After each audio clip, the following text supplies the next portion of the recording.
Тойына бірнеше сағат қалған кезде төсегінің үстінде жалаңаш жатқан бейтаныс жігітті көріп қалады. Сәлем достар, сіздермен Кино Тайм каналы.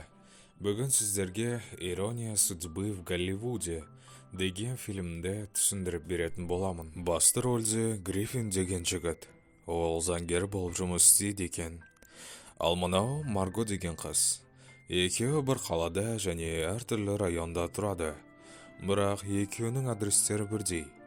Бүгін бұл екеуі үшін ең маңызды күн екен. Екеуі бірдей бір уақытта үйлерінен шығып, Гриффинге анасы звондап айтады: «Сен қызыңа ұсыныс жасайтын жүзік ал, және ұсынысты именно бүгін, яғни 30 декабрь күні жасау керексің. Ол біздің дәстүріміз» дейді. Сол сәтте Марго дәл солай өзінің анасымен сөйлеседі. Марго оған айтады: «Мені бүгін жігітім ресторанға шақырды. И, скорее всего, ұсыныс жасау үшін шығар» дейді. Анасы оған: «Шілей, енді олай қиялданба, бірақ әпкеңнің тойына жалғыз келеметінге қуаныштымын» дейді. Және бүгін сағат 12-де киім салонына келуді ұмытпа дейді. Марго салонға барса, ішінде тағы да бір басқа әпкесі бар екен. Екеуі келісе алмай сөзге таласып тұрады. Анасы оларға: «Хотя бы бір күн болса да, бір жерлеріңді қыса тұрыңдаршы» дейді. Сол кезде бізге Гриффиннің жүзік таңдап тұрғанын көрсетеді. Оған анасы келіп көмектесіп: «Қане, менің көзімше мына қызға ұсыныс жасап дайындалып көрші» дейді. Жігіт амалы жоқтан оған дайындық ретінде ұсыныс жасап, анасы қатты қуанады. Ал енді көптен күткен кеш басталды. Екеуі бір ресторанның ішінде отырады. Гриффин өзінің отбасының дәстүрі жайлы айта бастайды, что осы күні, яғни 30 декабрь біз қыздарымызға ұсыныс жасаймыз дейді. Сол сәтте официант келіп, Гриффиннің қызын танып қояды. Оказывается, ол Марго емес, Клементина деген танымал модель қыз екен. Именно осы қызға Гриффин ұсыныс жасағысы келген екен. Ал Марго болса, өзінің жігіті Киптен ұсыныс жасағанын күтіп отырады. Бірақ ол наоборот істеп, Маргоны тастап кетеді. Марго оған: «Маған енді ешқашан звондаушы болма» деп кетіп бара жатқан сәтте, Гриффин жүзікті алып Клементинаға ұсыныс жасайды. Қыз по идее тұрмысқа шығуға келісіп тұр, бірақ ұсынысты бүгін емес, ертең істеші дейді. Өйткені ертең 31 декабрь жаңа жыл, әрі вечеринка болады. Одан бөлек менің подписчиктерімнің барлығы көру керек дейді. Бірақ жігіт: «Мен екінші рет қайталағым келмейді» дегенде, Клементина кетіп қалып, Маргоның шақырған таксисіне мініп кетеді. Келесі күні Маргоға анасы звондап: «Мен сенімдімін, Кип саған ұсыныс жасамады, сендер айырылысып кеттіңдер» дейді. Бірақ Марго анасының құлағына лапша іліп жіберіп: «Жоқ, мен бүгін обязательно Киппен бірге тойға барамын» дейді. Сол кезде Гриффин астына түсіп бара жатса, үйінде Клементина жүр екен. Қыз оған бүгін ұсыныс жасау үшін қымбат костюм әкеліп, кешегі болған оқиға үшін кешірім сұрайды. Екеуі татуласып, Гриффин оған бүгін тағы да жақсылап ұсыныс жасайтындығын айтады. Жыл сайын, именно 31 декабрь, Гриффин өзінің достарымен кездеседі екен. Олар рахаттанып, кайфовать етіп, ішімдікке той балады. Достар оны таксиге салып жібереді. Марго болса, подругасымен кездесіп оған: «Мә, тойға баратын жігіттен қалай тапсам болады» дейді. Подругасы оған қалай тез табу керек екенін көрсетеді. Бірақ Марго онда иттік жолмен біреуді апарғым келмейді дейді. Сосын Гриффин таксиден түсіп, үйіне кірсе, чотто не то. Оның мысығы бір түрлі, шампуньның иісі де басқаша. Сосын кешке жақын үйіне Марго келіп, көңіл күйсіз диванына жатып қалса, жалаңаш жатқан бейтаныс жігітті көріп қалады. Шошып кеткен қыз: «Сен кімсің? Қазір полиция шақыртамын» дейді. Ал жігіт болса: «Бұл менің үйім емес пе?» дейді. Сөйтіп, «Сен үйге қалай кірдің?» деп сұраса, «Кілт гүлдің астында тұр емес пе?» дейді.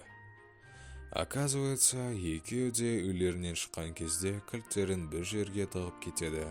Үйлері бірдей, адрестері де бірдей, бірақ басқа екі түрлі районда орналасқан екен. Сол сәтте біреу келіп есік қағады.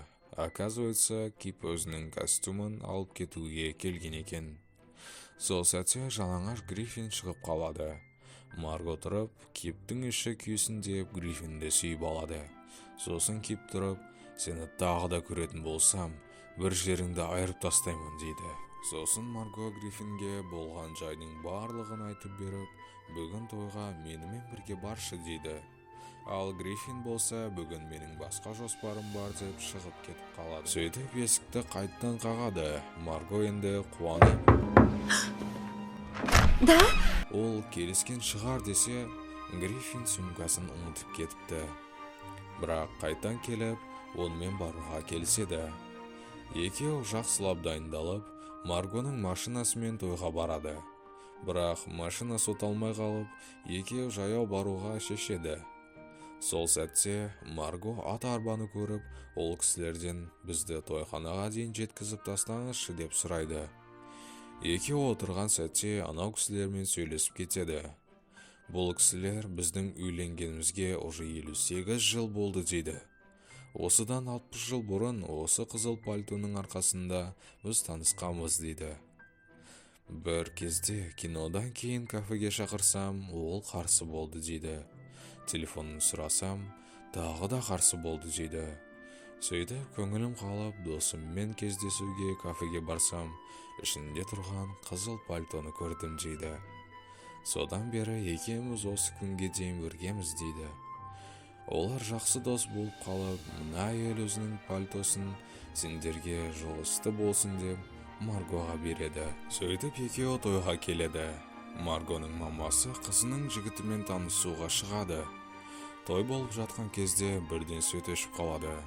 Ал свеча жағуға болмайды екен. Сол сәтте Гриффиннің басы істеп кетіп, апельсиннің қабығын алмай қойып, бүкіл тойхананы жарқыратып жібереді. Бір кезде светті беріп, Марго мен Гриффин оңаша қалады. Екеуінің әңгімесін үйленіп жатқан жастар бөліп жіберіп, екеуің қалай таныстыңдар деп сұрайды. Гриффин оған шын оқиғаны айтудың орнына бағанағы қызыл пальто берген кісілердің оқиғаларын айтып, барлығын таң қалдырады. Бір кезде екеуі билеп жатса, оларды Кип көріп қалады. Марго оған кет дейді. Бірақ Кип өзінің костюмын Гриффин киіп алғанын көріп, оған құтыра бастайды. Гриффин енді төбелесейін десе, оказывается, Кип каратист екен. Сөйтіп Гриффиннің артын айырып жібереді. Гриффин құлап бара жатып, қалтасынан жүзік түсіп қалады. Барлық ойлайды, что ол Маргоға ұсыныс жасағысы келді деп. Сол кезде Марго амал жоқ болғаннан кейін барлық шындықты айтып беріп, көзіне жас алып шығып кетеді. Гриффин артынан барып, сен маған ұнап қалдың дейді. Бірақ олардың әңгімелерін Кип келіп бөліп жібереді. Сосын Марго оған, сен қазір Клементинаға барып, ұсыныс жасауың керексің дейді. Ал Кип болса, менің костюмым қайтар дейді. Сөйтіп Гриффин шешініп далаға шығып кетеді. Далада бір жері қатып қалғаннан кейін қайттан ішке кіріп, Маргоны көріп қалатын шығармын деп үміттенеді. Бірақ Марго жоқ. Сосын Гриффин далаға шығып кеткеннен кейін сол жерге Марго келіп, Гриффинді көрсем деп ниеттенеді. Бірақ бұл кезде уже Гриффин жоқ. Сөйтіп Гриффин автобуста кетіп бара жатса, бір жақсы жігіттер оған спортивка беріп кетеді. Сол сәтте Маргоның подругасы оған айтады, мен оның қызын білемін, ол танымал блогер ғой дейді.